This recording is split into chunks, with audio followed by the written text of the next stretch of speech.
Héritier Watanabe a lobby depuis Ayaka Wenge Musica Maison Mère. Avant Bato Bayel Bosuna était. Donc Bato Nyoso ya yambi en fait. Babino, hein? C'est pour ça que Bato ya yambi babino ba fabriquer ça c'est les suites. Abi Bato Nyoso ya yamba kiwana. Bango tout pour batia ba vocal 2 3 il faut Watanabe. On a yebi que Richard lobeli la Bato beli. C'est la vérité. Mais net na kananga na yebi que Richard bi kenga pina loba vérité. Na kananga ndezaki moi exception quoi. Abi na kananga. Donc yo Watatika lobeli l'autre yo tchaba vocal na yo yemo igo abi que non des voilà na tchaba vocal na Watatika ta reçu l'intervention té on a yebi que Richard invitanga na nzembo na ye. Mais quand ils allaient toujours une exception on a déplique à une exception voilà, et Wata aida oté que ocha nenga aida ba mai msuyu aida oté yo ezaki penda igwe moko non par rapport ya makamno to ba ko aider wana yo le mo moka na ndenge mo non en tout cas sans polémique sans penda polémique ndenga mabete c'est ka aida pe ba te bele o nga pe na mona na miso mais yo te ba no ko pe ba belo ba no ke peti na bale ba so pe bala mais yo te nga na Wata tika do mona na pale loba ke to fandi a déplique tala mutu boye voilà yo ha so koti pena awa o longola moi penso voilà quoi c'est la meilleure invitant na nzembo na cha dio et puis ayemba pe na Mitterrand champagne voilà pour ne pas citer ba biloko moko boye na lobi siko la yebi pe ba chanteur mususu oye pa eda yango na bi dans tous les cas il y a toujours des exceptions. Okolo bani par rapport à polémique wana ba jeune frère no bazoluka ba ki nango parce que tamba ok nango poto ebite ba wete azala côté ya Fali pour pas to ebite inosa balube azala côté na bino ba papa en fait au moins biloko na écosystème lisusu babilo mo beda tu vois babilo mo zadana si ba moto mo epela nango dana c'est et tout et luka pe kuna depuis tamba taquer faire rigoler pour c'est peto lukoya parce que c'était ton vieux moi so moment ko talo balika moninga guerre pesa to yebi voilà net ngana ko maboya na ngolo ba mambo ba tususu donc ça dit distance on est bozala bazala po eza musique à Congo parce que ngana ko pesa pa vina ba boy na ba comprendre donc ngana on ngana senga primo eza nano la pesa là mais so ba moniter ça sert à rien o a ki kolanda muninga na émission o ya fini ça sert à rien parce que ne ba kutana ki so ba bundaki après ma kofu ba ngazwani lelo te peut-être moi alinga vimba so aki hôpital ba butu tuba so ki bongo sala ngo bien so bomoni ke bolo ba te po nga pena na pour bato ba loba na te po mo sa makasi na ngo makasi na kansa ti mimi so moni ka o sali no wa inos bi o pesi no ga gez no te distance gez no te pesi no be ga innocent distance yo lo baba yo kana ba pe so ki pesa ali ba moni ke ba po voilà un grand garçon. So ba moni ke ba ko yokana na za pour ba yokana. So ba moni ke ba ozape la posa ba ka bona po mutu.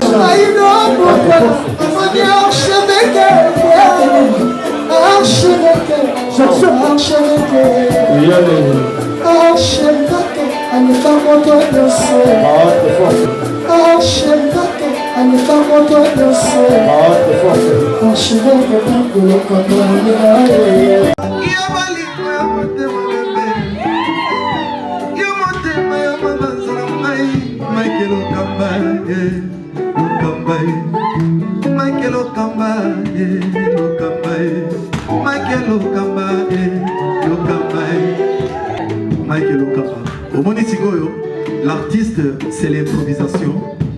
La honoré dans l'émission. Africa Elengi TV, votre chaîne, l'incontournable, la star des chaînes.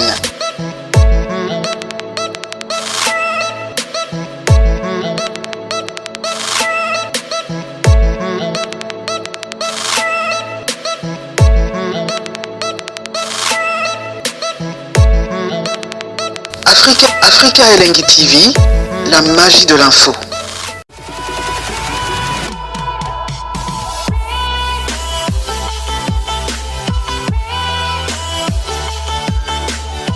Voilà, salut fidèles internautes, bonjour, bonsoir, ça dépend de l'heure à laquelle vous allez nous capter.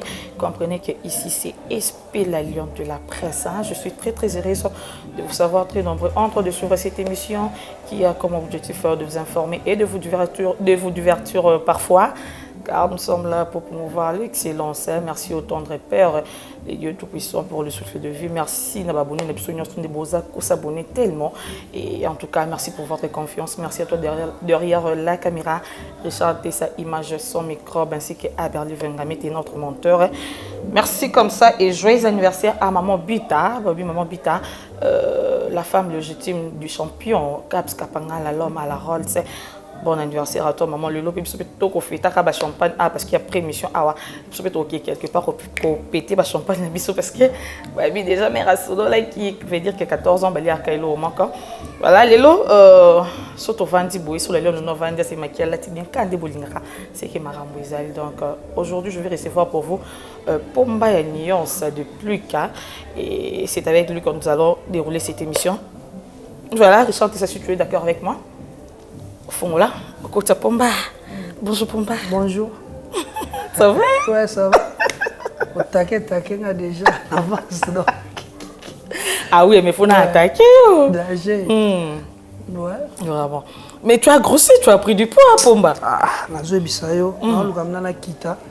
Donc voilà, mususu, yo ki na li raté. Ya solo. Mais ils ont des monitions dans la pédicure. Ils ont un problème dans tout l'eau. Donc, tout boy non, il y a gaya. Absolument. Voilà. Vraiment, mais ça, ils ont vraiment étouffé parce que mon nez, n'a mon oncle depuis mon nez na santana, mon soutien pour le moment toka et tout. Soutien na obeta ba na ki marambango ya balikolo sala kana. Toujours. Est-ce qu'ils ont toujours. D'accord. En tout cas, ngai ba blague wana na live na gafé. Nga sala mambo ala te. On va venir par là. Pour ma personne beauté, na batna choisi le bakou yozoyo lilo. En tout cas, on a pesi ba congolais nyonso ba beauté, surtout communauté congolaise na ba obaga libanda ya mboka. Donc merci aussi dans remerciement de ba yambi album stabilité très bien quoi. Donc voilà. Voilà, album Stabilité, parce que Mimi, ils ont ma solo, il y a Stabilité, Stabilité, ça contient déjà combien de titres? 16 titres. Ah ça? Voilà, 16 titres, donc plutôt qu'il y a molo.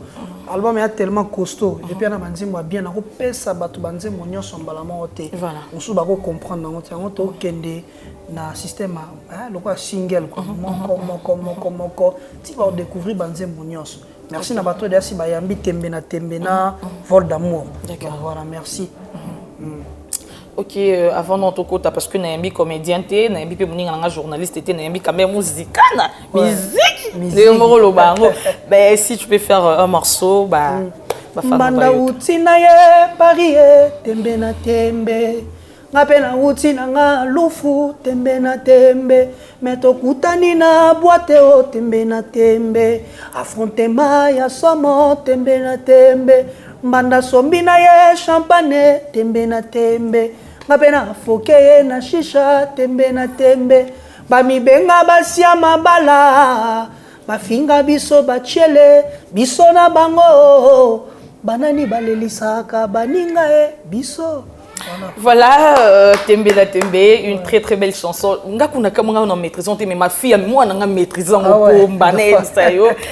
Moi nga maîtrisant tant oui maman écoute Tembe la Tembe maman écoute. Mais donc là ça moi le reço bana bandimi ngo déjà dans les bons. Ouais. Vraiment. Mais il y a des gens qui condamnés Pomba Babi Pomba, on dirait au côté Libasa Mabanda, alors que Bassa Mabanda va déstabiliser le couple, mais au côté Libasa Mabanda, pour moi ça Libanda a accès à kokota te yo moi ça ndako. Foyer ba ndenge ni noko ko entretenir mobali na yo. Parce que so che mobali no soin te ba ochele soin. Donc ezaka ke non l'accent que ba za peu prudente. Na makambo ba sa na ba parler er moko soigner ça ba père. Père a besoin de retard et makamwanzela. Il y a lelo. Il y a lelo parce qu'on a super mamanzela. Retard. Il lelo basia lelo pe problème et ça. Moi si na mobali bani bazala moyi. Ah ça? Mobali lobby ya mati kutu. 4 fois ndé mobali kuta hotel ko loba. Alors tant pe mobali azo bo amona bongo ezo soit après so akuta na libanda wa libanda ya za ya kiti su makasi. Asani. Otingamana. Otingama côté on a yesko comment on va problème. Voilà. Merci beaucoup. Tout s'attendre à l'album d'Ingeza, titre Stabilité, tout s'attendre à la stabilité dans Nyonso ya Pomba.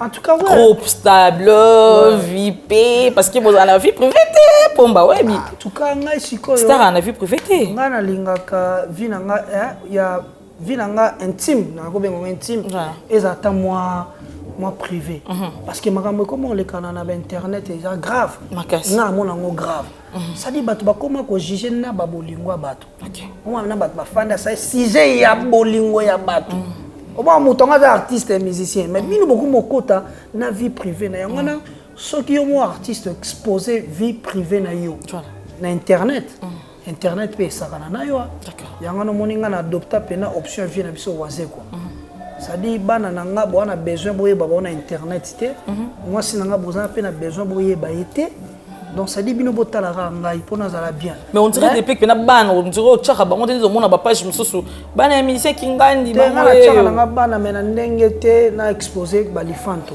voilà pona exposer balifanto te ba toi tala musique nanga c'est tout mais ba ke na gi site te na doda voilà. Voilà, merci beaucoup. Et pour autre soulever point très capital que exposer la réforme exposer vie na yoté na internet parce que toi biso tu va retomber internet n'engez à la tout mon frère na yo Fali Poupa maman grand frère hein OK t'es passé bah tu me suis dérangé ka nga makamwana et dérangeant ngate d'accord tout ça là de mukolo azaka mukolo oko changer ngote ce qu'on a habité so ba bengo petit na vie et synonyme nini ça que yo okufa va non bon ba tout so ko boya nga pe na musique na nga boy petit lekate ba nini bêtise mukolo azaka mukolo to sali ndenge nini bon on peut ça exemple mon ndeti biso pe ndeti kana komona ngo simba pe mo la ndenga famille na biso ya lekim moi ba mikolo ebeli ce qu'on a comme yana ba jamais ta ko fanda pe oh petit na déplique oui petit là le grand tiers nanga oh so na ke chez ai ça va masna oh leki nanga voilà ce qu'on a ça va on te loanga la musique na te na woma ya te petit otika la petit voilà ton grand frère Fali Poupa tout mon maman et abana naé ya liboso qui na et puis qu'il y a auto pété ba plomb à internet et tout et qui zongi na bité autant otala qui parce que on va pas se voiler le face ça surtout de côté internet total en tant otala qui on a bon en tout cas naza pour dans la stabilité mais na ko épingler kaka moi mukie na mayele o ngana zana d'accord en tout cas na osenga ba famille na biso ya ba artiste parce que ngala côté linda artiste tant boza dana mutu mo na valeur na ba mère au peut ça na ba ça sert à rien internet et résoudre problème ya mutu mo té voilà tout le monde bateau tout ba internet ba ya ba parloter pour rien mutu aluka solution azate et puis bateau peut bo fandi pe na bozu pe caméra na yo alors nazolo ben conseil na ngina non famille na bino moi si on ya bino famille na bino hein non tout tika ba makambo trop c'est trop tout le ka ba makambo est plus important bon luka bo consommer musique à Fali Poupa et non bo consommer ba problème familial na c'est grave ça c'est grave mais comment bo comme ça on peut ba sujet bo c'est on peut ba émission mais bo ba sorcier et talibino parce que ceux qui bon lobby bon quand c'est échangé le moment est échangé tout réservé tout battre la personnalité surtout ya bana pi parce que tant makamane jeu na internet il y a qu'ils ont gâché na personnalité ya bana bon léser bana pour rien le bana va comme na carte ba internet bon ya léser bana pour rien nga pona nga na condamner ba acte ya kokota ma vie privée ya ba famille ya bato kana na ko fanda tena sela ngo sujet tete mais na épingler kaka ke bolongo tant qu'artiste aussi voilà bolongo na ba vie ya bato privé etali mutu te alors quand netinga na par exemple la boti par exemple dibana est-ce que etali mutu jamais na laisse ça voilà donc ça dit ata momi moi bimi ko na bio depuis que kuta sundola mwana etali bino vie privée des prix ngai ngam na sundola e bino te ata mo bandi ko loba so si na sundola kaka do ata mo bandu boza bandoki boza pena bando bobima na ba fia bato non ça fait mal. Attends, c'est comme ça fait mal. On fait des sujets à mutu moko ou eza vie privée na et puis biso pe bandeko to ba famille to yeba nini to ke ça na internet. C'est makambo na ke lo ba na internet et on ça la bien. En tout cas, le lope internet, c'est comment on appelle compte à rendre. Et comme il j'ai l'impression comme si internet est comme la justice à Congo. On dit comme la justice, donc ça dit qu'il faut porter plainte.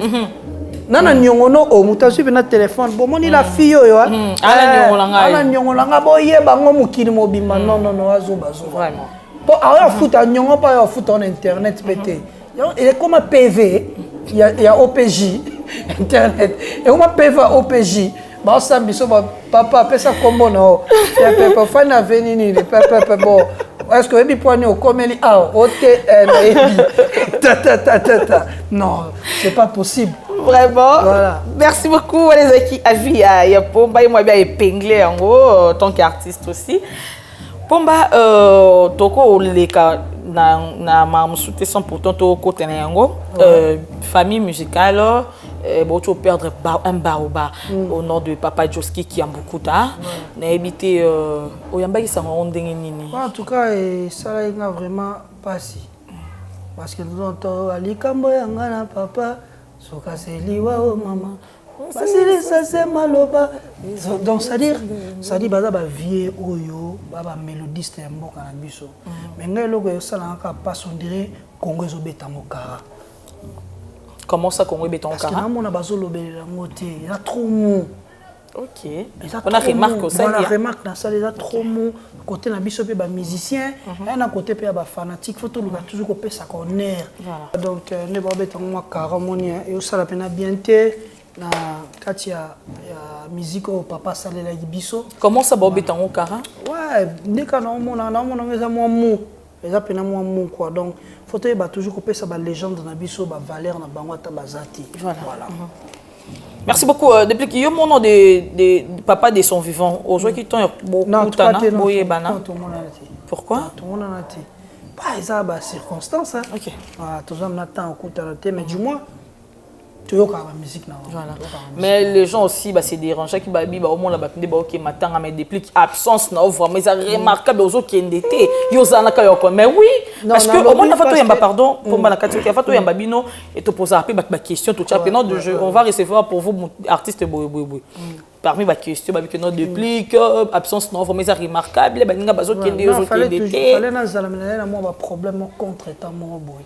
Il y a ma caméra, il y a vie dans mon personnel. Ok. Voilà, mais moi non, le bango là, il y a tes mains, on met tout. D'accord. Voilà, merci beaucoup. Pomba dépliqué. Papier bimi. Vous sentir que papier bimi, hein? Ouais. Déplique, dites-nous d'abord. Relation nous on a artistes congolais ni surtout en général. Très très bien, très bien. Très bien. Parce que déjà, sur 100%, sur 99 artistes nationaux, bien. C'est dans les bons. Dans le Natango, vient dans Pompo Miyaki. Arto Benga na téléphone en direct, il y a Cameroun pour féliciter. Voilà. Donc, il y a bien que la vie est la peine. Petit, ça va bien. Voilà. Nous appelle la appel, il y a Kofi Olomide. Nous lundi. Bosamboka. Il y a 8 heures. En tout cas, c'est bizarre. Donc, il y a 8 heures du matin. Donc, tu as dit que tu as 1 heure de temps dans le téléphone. Il y a causé. Pour féliciter par rapport à l'album, notamment invité à un concert, mais tombé, on appelle le 11, on a un concert barbecue, non, plutôt concert à un chicha bar à Nakimwenza. Voilà, maintenant, le prochain concert, on a en tout cas, il faut ou soit il faut que la vie n'a pas. Ok. Voilà. Merci beaucoup. Est-ce que depuis que les lots na musique na biso, les lots na musicien na biso, on s'appelle na ba pirio qui bo benga naka, bo lianaka, bo melanaka. Lobeso. Seulement lobeso. Lobeso café room. Tous années na parlé à café room. Café room tous années lobby. Lobby tous années na parlé à. To damia to baye ba chikata na biso après. To quelle option la scène en soirée moi to faire na biso après. Ti ba 22h ya ke parler, na pe na koti parler. Depuis que ça pe na Binemi. Pas sûr. Na musique. Na vie Binemi bazanga tata la musique te na vie ka. Te non, tout le monde na musique. Binemi te la nenga Binemi ba ton suspect to sola na biso te. Voilà, c'est normal. Voilà. et dérange quand tu es ça bat musu bazaki bat pire non attends luke déranger nga binemi ba oyaka ba baksa makaka du jour au jour to sala ba relation du jour au jour peut to baksa ba ennemi voilà c'est ça loi ya vie. D'accord. Depuis que Batnus se baille bakaso au moni déplique, au moni café room, au moni Fabrigas. Les lots, vous allez rassurer Fabrigas parce que ton lobby que non, tu sais qu'il y a café room, awa, tu mets les chicata. Car les acquis sont au moni café room, tout le monde déplique, tout le monde Fabrigas ouana. Absence ouana ou bien cause là, de beaucoup moins de distance et déranger à déplique. Non, il dérange à te. Il dérange à te. A manque à pété, absence ni manque à côté. Non, rien. Nathalie est derrière la TV. On manque un des amours derrière la TV. D'accord. Ouais, c'est clair. Voilà, très très sage comme réponse. Depuis que Pomba Dynastie a fait rigoler, est-ce que vous êtes intéressé dans oui, si. Pourquoi pas nous intéresser. Côté toi, l'album, mais on a ça Koyemba. D'accord. Nous intéressé, mais par après, ceux qui n'ont Koyemba, dans le bas qui on avait émission précédent, qui Batou Koyemba na kati va représenter aussi des plics parce que nous avons un Wingi. Ok. Voilà. On a vu non. Si. Est-ce que Babi, les pattes de la vie dans la et l'autre ça la déplique fois à la télé, c'est normal. C'est normal vient dans un programme non bon lucate faut qu'on coller tout charge pour la déplique. Tu to coller tu vois la vie na ça la direct na ba koti pomba. Voilà, à la kanga de Togoyem, les plus importants c'est ça. Les plus importants c'est ça quoi. Voilà. D'accord. Merci beaucoup. Pomba, tu as une question mo boye, nebi que batu balinga kayo makasi, balinga pe côté franchise na yo, yo lo bara toujours vérité, to linga pe awa au répondre bisope vérité, rien que la vérité. Voilà, to lingo conception te Pomba. Moi dans un cas sage net mikolo. Sagesse na zongelion parce que là sur na bataille. Oui, sagesse c'est pas côté hypocrisie. Non, t'es hypocrisie, t'es savoir répondre à la télé. Vraiment la hypocrite mais je sais quand même comment couvrir les choses quoi na TV. D'accord. Voilà. Au combien nango? Na salaka nango déjà depuis la depuis soit péter les plots. Et bien par année quand on attaque j'attaque. Quand on attaque pas j'attaque pas. On a discipline quand on attaque j'attaque. Quand on attaque pas j'attaque pas. Voilà. Merci toi grand frère Nayo, Héritier Watanabe. Na émission ya confrère Nabiso Moko Gabana Basele. Wata alobi ça sans polémique hein, dépliqué sans polémique et tout voilà pour te bien poser une polémique tu toujours il y a vérité il y a polélé. Héritier Watanabe alobi depuis Ayaka Wenge Musica Maison Mère avant bateau bayel bosso na été. Donc bateau nyonso ya yambi en fait babino hein c'est pour ça total bateau ya yambi babino ba Fabrigas ainsi de suite. Abi bateau nyonso ya yamba kiwana bango tout pour batia ba vocal 2 3 il faut attendre à l'oba. Il faut y aller à l'oba. Est-ce que depuis pour ça parmi bateau pe wata sunga ou pe wata lobé là ka pour 2 ou 3 vocales. Bah moi ni ce qui album. Alors moi sage aussi très intelligent.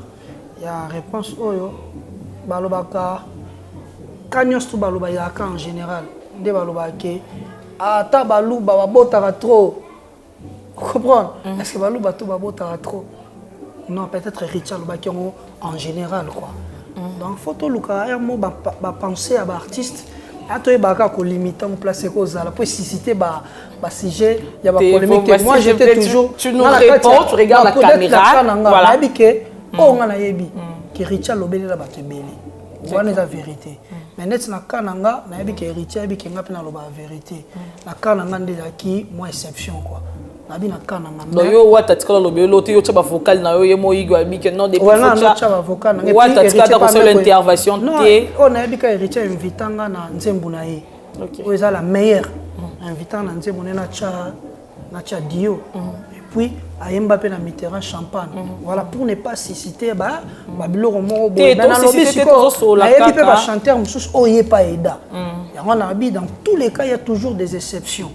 mais quand ils aura toujours exception on a déplique à une exception voilà, et wata aida ote que ocha nenga aida ba mai msuyo aida ote yo ezaki penda igwe moko non par rapport ya makamne to ba ko aider wana yo mo mi moka na ndenge mo bonga non en tout cas sans polémique sans penda polémique na ndenga mabete c'est ka aida pe ba te belé o nga pe na mona na miso mais yote ba noko pe ba belé ba no ke peti na palais ba so pe ba la mais yote nga pina wata tika do mona la palais loba ke to fandi a depuis tala mutu boye voilà yo ça so koti pena awa o longola moi pinceau d'accord voilà quoi ouais lui c'est comme ça pour moi de plus hein. Laissez-moi saluer la Queen Pilova sponsor à Makasi et My Lady Boss pembeni tout le monde bon le boss bienvenue Kindenge le banquier suisse là ce connu Bunzale du padre au monde mutuna pomba si papi ça peut chef de ville ouais bien ce connaît singa binanga mais yo kenda bare ba pomba te yo mais pomba rep ils ont été représentants parler ngalimete comme matati koto yo moi voilà. Par rapport à la répétition, répéter ça soutien dans bandi bozaki tam sourep moi droit d'entrée moi boyer mais ça soutien de beaucoup répéter ba parler et tout moi ils ont dérangé si c'est dérangé vraiment parce que tout mais ça na public na biso ba ya ka pour ba comprendre pe banzemu na biso moi que to répéter na parler mais gloire à Dieu que moi ba concert comme si on se au moi dès biso le 11 to banana biso 14h ti ba 19h to kati les 17 peut to banda 12h coûte concert ba beki pas comme les autres moins de 18 ans donc ça dit ça kana na sega 18 ans voilà donc il y a catastrophe on est andé ni noir ça pena ba mère tout ba moi ba bikini ba jona ba culotte autour de la piscine donc moi barbecue toujours lié toujours mela donc appelle souvent babi depuis qu'elle là ba chéri fort mais mobile ni nango amukila linga basité OK so pour balité balobi ke so pour za basité babi jo za PD so leli sous c'est comme sous mabe te nga batomki no landa nga bangote non ça c'est juste pour na taquiner yo depuis que Nakota là fait rigola c'est ton frère Héritier Watanabe c'est ton grand frère voilà bon ba grand frère non ba ka ba frère kaka grand frère ou petit frère zaka frère ouais nebi ke gilo melo ngaswe do contredire ngaité Nakota le grand frère non fait rigola puis Kota là aussi grand frère na yo Héritier Watanabe moi ba polémique hein malgré comme non ma castement ba polémique moi mikezo salama ba ta faire ba ça l'émission ba niki ba ta Héritier pe to moni kuna ba niki nebi te ngo mona ba clash wana et tout c'est plus important tout le kaka ba artiste na biso bazala bien voilà sans polémique nebi ke Héritier na les padres bazaboy d'accord baza ini quoi baza ini ça c'est toi qui le dis pour tout le monde va te faire ba clasher tout le monde peut pas te Héritier ba clasher bateau maintenant ba artiste ba lobe loté bateau kaka nde bateau baloka pas problème mais il y a eu aussi des gens qui ont dit que ceux qui bango mo ba artiste ba boy likambwana il fallait que ba senga ba chaîne na bo retirer l'émission batal kuta balika ba problème batika ba fanda ba artiste baza bien to lika ba sala bien OK to linga ka to zala yini to simba na maboko bo linga te to kabwana na pamba mabe nabi ke Héritier Watanabe azana tana ye ya promotion ça promotion album l'ennemi batu bo kende ko yo kande ni ange ni démon ko pa bo kende ba yo kande album wana et puis les padres harmonieux obima bo kende bo yoka ya bien ça to yo kande ba musique na bango o ba salela biso ya bien wana to longola bango na ba makambo wana pamba o ezo matisa na pe Congo te quoi voilà mambozo matisa Congo te depuis en tout cas depuis non on a maintenant les colo mais on a très sage Mikolo loba ba attaquer ngate ça attaque pas te na changer na loba yango boy na lobi ngai se ko za très poli envers nga 1000 fois voilà poli mais son nga très impoli 10 000 fois impoli 10 000 fois donc ça dit ba attaquer ngate et arrivé là déjà vous allez 10 000 fois impoli pas tout le monde à attaquer oui kasbo mona tena na sandruma bato attend ba bandaka silence ekota netinani tena ndenge mabete tout on ka mukeka na li pena otanga ba kombo ya bato wana na ba TVT faut laisser les morts enterrer leurs morts non ne dis pas ça faut laisser les morts enterrer leurs morts ils sont crucifiés Bakufa Batouane. Au monde des ténèbres. Bakufa. Bakufa déjà, Satan a retiré Bango. Barabalouga na diable a retiré Bango. Depuis Pomba. Voilà le cas, moi, bien au Pessinga Pessouma, moi, question les acquis n'ont pas une question, mais tout le monde qui prophète de la nation des Nils, ici, appelle les cas qui, à l'objet que les 18 musiques qu'on bête, Théo, Simbate, c'est qui m'entend à là. Et puis, il y a Ekolobalsous, que non, numéro 1, c'est Fali pour pas deuxième série, tu vois, point barre, n'habité au Kolobani par rapport à Badir et à prophète. Dans la Bible, écoute, l'évangile selon Jean. L'évangile selon Matthieu, l'évangile selon Luc, l'évangile selon Denis c'est le prophète Denis. Voilà, c'est le prophète Denis les déplique. D'accord. Moi aussi j'ai mon évangile quoi. Voilà, c'est pas grave. Bible, écoute, l'évangile selon X. Ça c'est l'évangile selon Denis. Et dérangeant qui rien dans l'évangile selon Denis. Ça dit tiens dans la Bible. C'est écran prophétique. Donc c'est que pas il y a plusieurs prophètes. Parce que dans mon kilitoral quand même Mahomet peut prophète. Simon qui m'a un prophète. C'est-à-dire nous selon. Coran peut être selon Mahomet. Vous comprenez? Donc l'évangile au pays à musique à Congo selon Denis Les on accepte parce que c'est Denis Les. Prophète Moussou Pago Bimakuna lobi pe que na la moni les zéros ça par exemple déplique. C'est l'évangile selon ces prophètes. D'accord. Vous comprenez? Voilà, c'est l'évangile selon des gens. Voilà, c'est pas grave. Voilà. Est-ce que l'élo na musique y a bino numéro 1 ça? En tout cas, na bi situé ba numéro 1 té na za na compétence wana té. On a yebi ce qui numéro 1 pas zala qui na kati musique okenda déjà fête moko boye. Banda fête banda qui tu sur fête ba chaka artiste moko. Ce que zali ba laksanga fête ya. Banda fête banda qui to boîte. Ce que ba chaka musique ba che oh ba balancer ba che moi oh c'est que tout le monde a la place. Après et là que revenant que chaque artiste appelle ça les meilleurs de lui. Au place à coquer ba succès pe koko kanate. Problème ton en Congo ba tout ba na posa depuis comment on va faire chair de poule. Té toko kokanate ba ngenge ko kokanate. Par exemple il y a vient faire chair de poule les ali coller à des plis que souki nango koto. D'accord. Yamasa mon père X et Mati moi moké à toko kokanate. Parce qu'on a Congo ba relier batu tout dans même sac. Non, c'est pas normal. C'est quoi yo monde ngomona ba ngenge on deboza la nyos na naza ngenge penda likola lekila. Na na posa oyeb ça ba tu ngenge te ba fanatique ndef batala mamba ba ngenge. OK. Ngana ko situé parce que c'est la télé. Mais aujourd'hui les gens disent que c'est Fali pour pas. Selon l'évangile selon les gens. Comment? Mais quelque part on va appeler la voix du peuple c'est la voix de Dieu.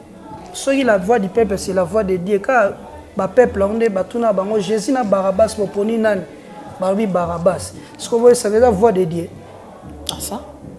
Oui, ça n'a siko. Oui, beaucoup de sagesse moboyé. Est-ce qu'on fait ça? On prend de sagesse dans notre. Oui, mais ça c'est la voix du peuple, c'est la voix de Dieu. Est-ce qu'on bateau battre si Jésus na balaba. Bateau ni porte nan Pilate. Abi ngabe na lokokata makambo te. Bateau tout na siko bateau.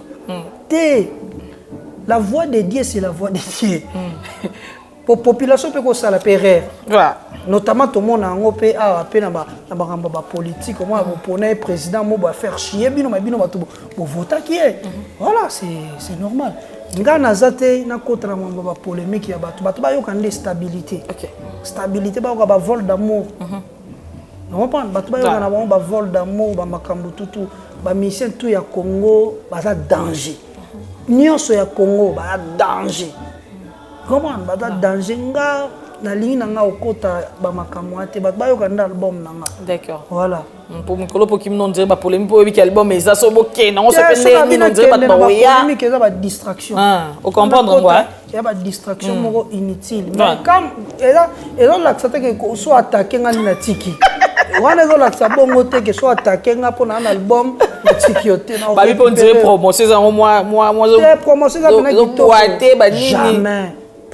Promotion est danger mais les journalistes sont belé na palin promotion c'est bien on peut saluer la promo et ça promo ouais bien là ce que l'homme ba tous les artistes belé mais depuis Hermon pe ba lobele langa bamsupe babunga silolo boye ba pe place ba kena te bamsupe babimisa pe ba album ata nzembo ne moko boye biti d'accord mais songa na jota mo chanson ata mo nzembo na bato ba yeba ngo mais ça ba grâce fona kumisa nkolo yango d'accord naza nga na posa na koma intel te nga na senga nzamba pesa nge eloko ekoki mpona nga so oyo ekoki mpona nga eza bafrote oyo kitoko yango moteleki ya bandako nyonso mpo eza ya ngai ekochange te eza ya nga eza yango moteleki ya batutu mpo eza ya ngai ya yo zala nango na ndako na yo makambo tutula voilà depuis que bato mikono zonga moi sima parce que naoka moi lisolo moko boye ba fan bino ka bani ndenge ezalaka depuis que temps bozala pena na wenge hein quand on va wete to zonga moi mkie kaka yana ka moi mkie kaka par rapport pe parce que yo mo ba malobolo ba eta on va ba sous question ba nini ba question peso bima kaka to zonga moi mkie na wenge depuis que na wenge nani vraiment abanda ko déranger mon que non on sablo non nyonso comme essayer de fois pe on les caillots ouais bango nyonso te bablo non pe non moi que vocal na yo moko mais asali ngo kitoko peut-être monsieur mo pe ko les caillots café room héritier karabango ah ouais depuis au côté que ndingo lo moi café room héritier café room kan héritier Merlin Bouton te so ça logo nanga ayi pena ya baxelon pe moi ba Merlin Bouton te ah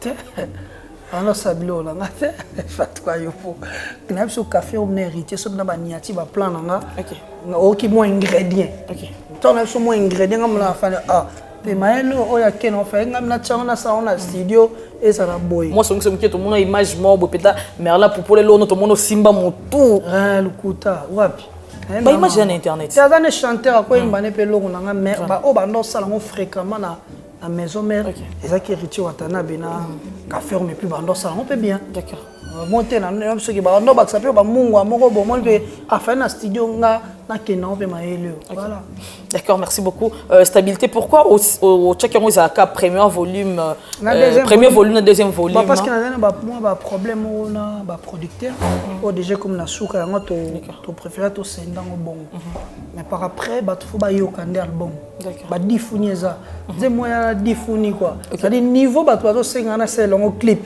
là si ba tout baza na mo calme difuni zoya donc ba audio nyonso déjà bimi sauf que ba clip de beau ça là parce que to kenon on est la système ya moko pour ba tout ba comprendre vraiment ba stabilité ndenge ezali quoi voilà OK merci beaucoup deuxième volume to zelon pour quand en tout cas ba tout ba zelon ba consommer no premier volume mais surtout bande na deuxième premier volume binda combien de titres au bimsi da combien 16 titres donc nio surtout album dans l'ensemble les a combien de titres deuxième volume ya pe makambo sous premier volume en tout cas makambo ya album on a ouais ko expliquer mais après si côté non makambo eza na songa ta mwandambo pe awa makambo bo eza na kati wana na koka ko expliquer ngo si côté o bina so makambo resini ne na ya ko expliquer d'accord voilà donc premier volume ande bina 6 titres et 16 titres pardon OK d'accord bo c'est dans clip malem voilà merci beaucoup oui bien na nzembo no mono c'est pe on a habité so no ka ngombe no ke boy mango awa refrain ngo za poignine nanana matadi voilà quoi donc c'est là ngata morceau ça la bien te na accompagner au pété au moins te tembelanga na yebna ngo te na accompagner ki o te quand même pomba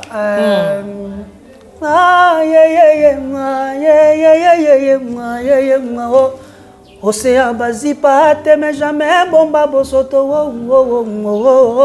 Patrick Matadi motema ya moto couvert kasiye bomba bakambo bebo moto fanda ne bamvula comme oloba na yo yebinga bien te voilà moi extrait na moi que moi côté na te poignine moto kwitsa kabola bushona molangi Matadi azoluka kabola nzoto na molimo mona mu poignine Patrick Matadi poignine mon amour poignine voilà quoi merci beaucoup Nabi qui salut bien bon hier on lit mon chaîne les codes mondial bon séjour on a qu'à Paris Dani quoi l'essentiel mon sponsor Elkino Kadisho Kadima le duc de Toronto de Big Maïcha Nakata London Nixon boutique mon habilleur et Nixon de boutique je te fais des gros bisous là où tu es depuis que Pomba une toute dernière question pour que toi Kabouane parce que bah consort dans ramso pe ba kuna ba ozela yo ba vimba déjà to zotom là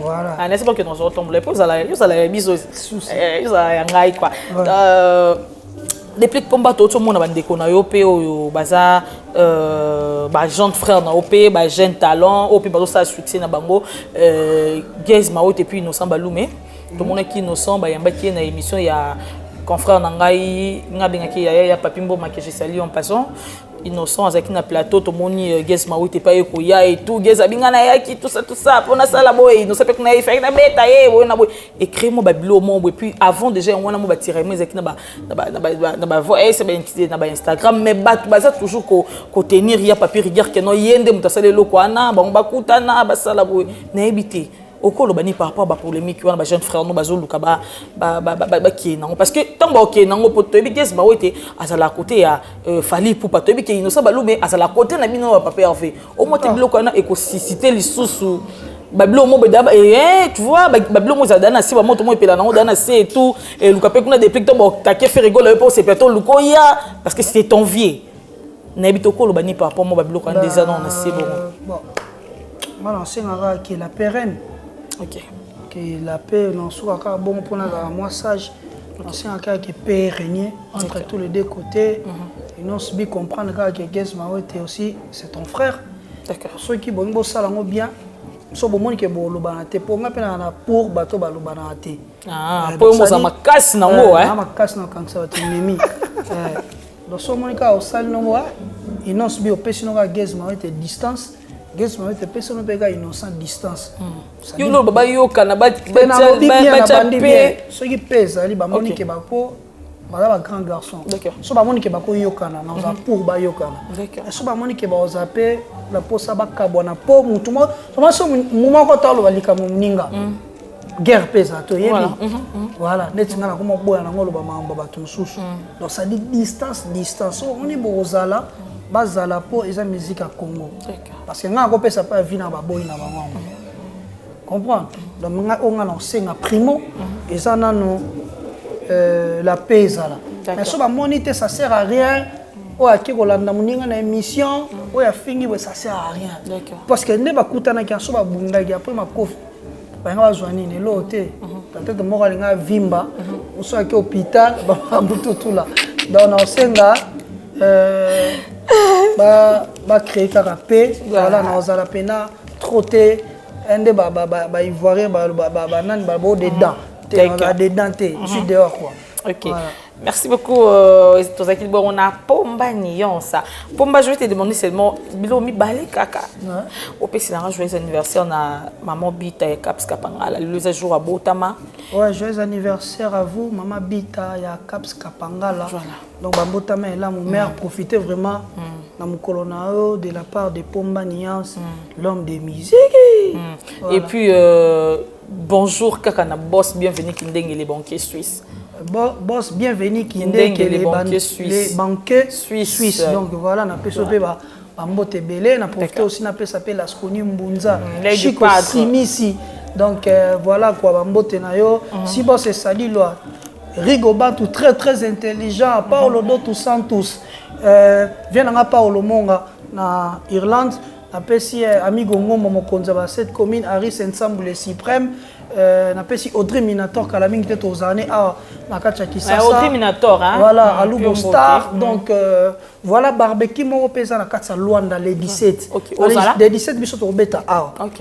Kuna pe barbecue ça dit stabilité promotion ba luka na timo ba biloko wana et ça la bien donc retenir les 11 toza awa na Kimwenza na Shisha Bar et puis les 17 toza na ma campagne dans la Petit Bois numéro 1 donc beaucoup t'as na partie il y a 12 heures concert et bandi ba noko bozaka na kilote ba mère moi bikini moi lo moi sexy pena il y a bien moins de 18 ans le lemba ya fokutu et puis le 8 mai toza na katia il y a Johannesburg. OK. Johannesburg donc bande on a orchestre Mobimba. OK na mouvement Mobimba. D'accord. Donc ba frère na biso Afrique du Sud boze la biso comment toya potobete la bino musique il y a stabilité quoi voilà. Merci na lingi bino ya trop Mizigi. Voilà, l'homme de musique qui bon, vraiment presque à la fin de notre émission. On peut ce numéro, ton numéro de téléphone.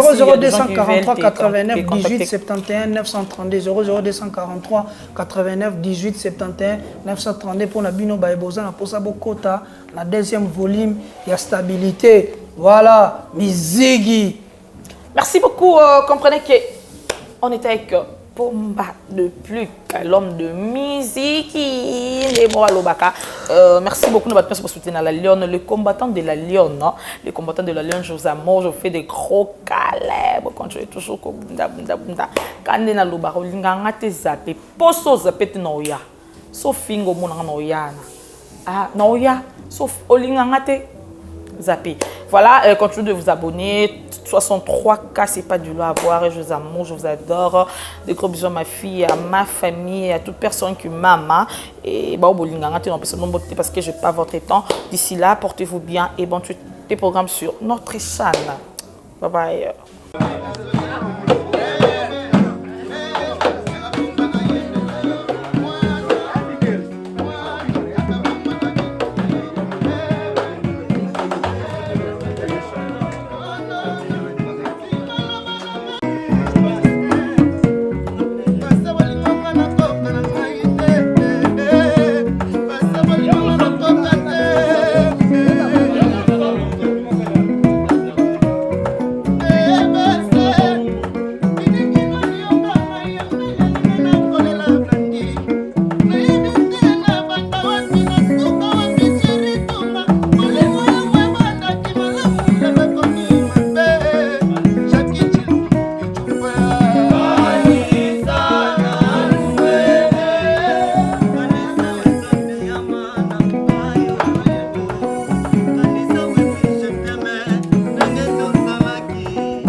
L'artiste, c'est l'improvisation.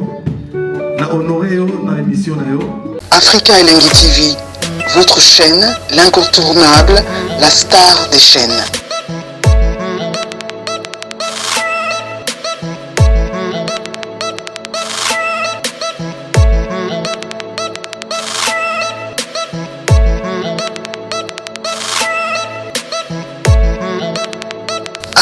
Africa Elengi TV, la magie de l'info.